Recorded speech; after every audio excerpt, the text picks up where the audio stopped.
person who hurt you isn't sleeping as peacefully as they want you to think. Here's the truth they'll never say out loud. When someone wrongs a person who genuinely cared for them, something stays. Not guilt exactly, something quieter, something they can't shake loose no matter how many distractions they pile on top of it. You weren't strategic. You weren't running a calculation in the background. You didn't measure what you gave against what you received. You just showed up fully, consistently, without a hidden agenda. And that kind of love is not common. Most people have never experienced it. Most people have only ever been loved by someone who was keeping a mental ledger, someone who withdrew warmth when they felt threatened, someone who competed rather than connected. But you weren't doing any of that. You were just real. And real, in a world full of performance, is jarring. They didn't recognize it at first. Genuine care can look ordinary when you're surrounded by noise. Your patience didn't announce itself. Your loyalty didn't wave a flag. It just was, steady, present. And they got comfortable inside that steadiness without ever stopping to understand how rare it actually was. In this video, we're going to explore why betraying someone with an honest heart doesn't dissolve with time, why it actually grows heavier the further they get from the moment they made that choice, and why your healing, your silence, your quiet rebuilding is the most powerful thing they will ever witness from a distance. Stay with me. If you've ever been the one who loved without games, this is going to resonate somewhere deep. Part 1. What they actually broke. It wasn't just a relationship they ended. Let's be precise about that, because there's a difference between losing someone who loved you casually and losing someone who was devoted to your actual becoming. You remembered the things that mattered to them, not because you were trying to impress them, because you genuinely cared about who they were. You noticed the small shifts in their mood. You were in their corner in conversations they never even knew about. That's not a habit, that's a rare form of emotional investment. And here's the thing about people who have never healed the wounded parts of themselves. They don't know how to receive that kind of care without misreading it. They interpret your softness as a vulnerability they can afford to test. They see your forgiveness as an endless resource. They mistake your consistency for something that requires no maintenance, until the day they go too far. Whatever the specific moment was, whether it was dishonesty or absence or choosing someone else's momentary attention over years of your loyalty, the fundamental thing they fractured wasn't just your trust. It was the rarest version of love, the kind that asks for nothing, the kind that sees clearly and stays anyway. Betraying someone who loved you purely isn't a mistake. It's a revelation of readiness. And here's what they couldn't have known they were doing in that moment. When you hurt someone who loved you at the surface, they leave and eventually forget. But when you hurt someone who loved you at the core, you carry the shape of it, because deep inside, they know your love was not a performance. They know you would have remained through difficulty. They know you were not already scanning for exits, and knowing that, while standing in the ruins of what they chose to do, creates a weight that doesn't lift easily. Part 2. The silence between distractions. Right after it happens, they go into management mode. They spin a story that lets them breathe. They tell themselves it was complicated. They say you were too much, too intense, too expectant. They need the narrative to be survivable, so they reshape it until it is. New people arrive. New conversations fill the space. The noise works for a while, but silence always comes back. It arrives in the strangest moments. A melody they forgot they associated with you. A phrase someone says that sounds like something you used to say. A smell, a season, a color that pulls the memory forward without warning. And suddenly it isn't the story they constructed that they're living inside. It's the actual one. They remember how you looked at them, not with suspicion or scorekeeping, with belief.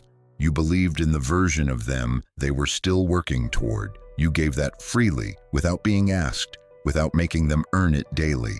That's the specific thing they cannot replace, because attention is everywhere, excitement is cheap, but someone who genuinely believed in who you were trying to become, that doesn't appear again by swiping right or staying busy.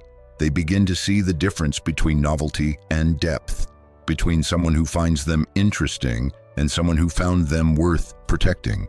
And the comparison is not kind to anything that came after you. What truly haunts someone isn't the person they lost. It's the specific quality of love they chose to throw away. Whispers are more durable than shouts, and this one will keep whispering. Part 3. Why there's no comfortable story to hide inside. When someone betrays a person who treated them poorly, there's material to justify it. When someone leaves a distant or unavailable partner, incompatibility becomes a sufficient explanation. But when someone betrays a person who was genuinely, quietly devoted to them, there's no clean narrative available. They try, naturally. They reach for every available frame. You were too sensitive. You expected too much. You couldn't handle their complexity.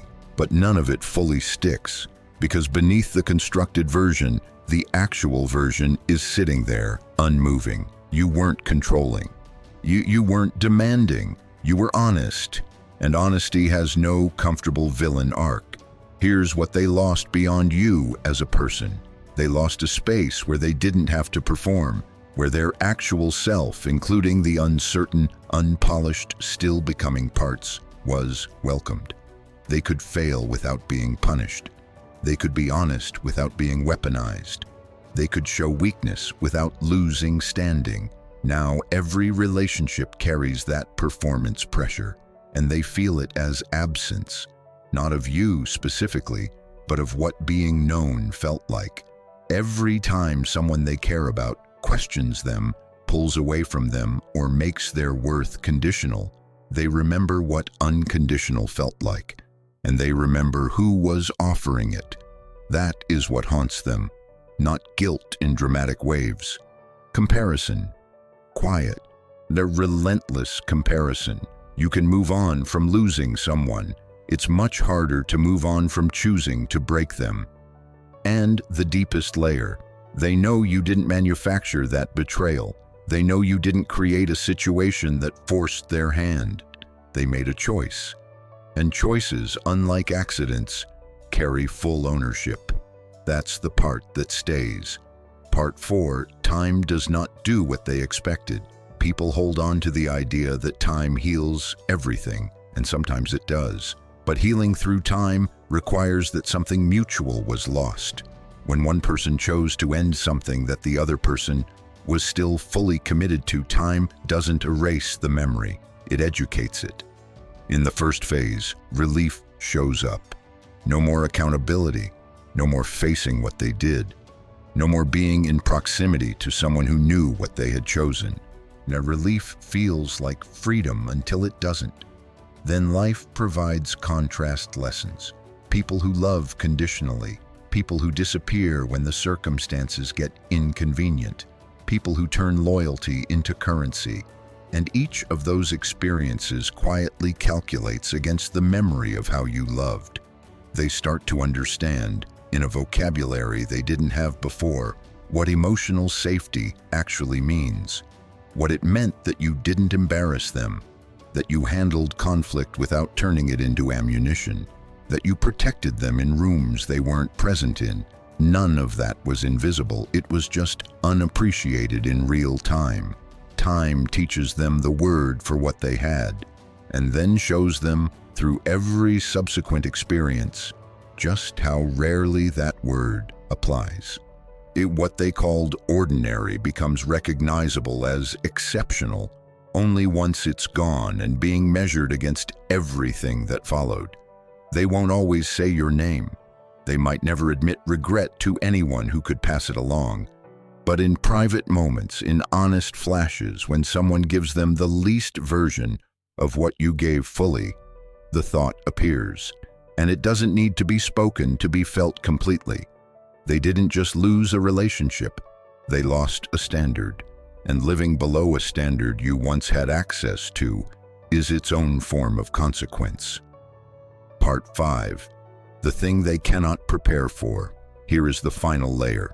What truly settles into them over years is not that you're absent, it's how you left. You didn't broadcast what they did. You didn't make their choices into public property. You didn't try to undo them or punish them or drag their name.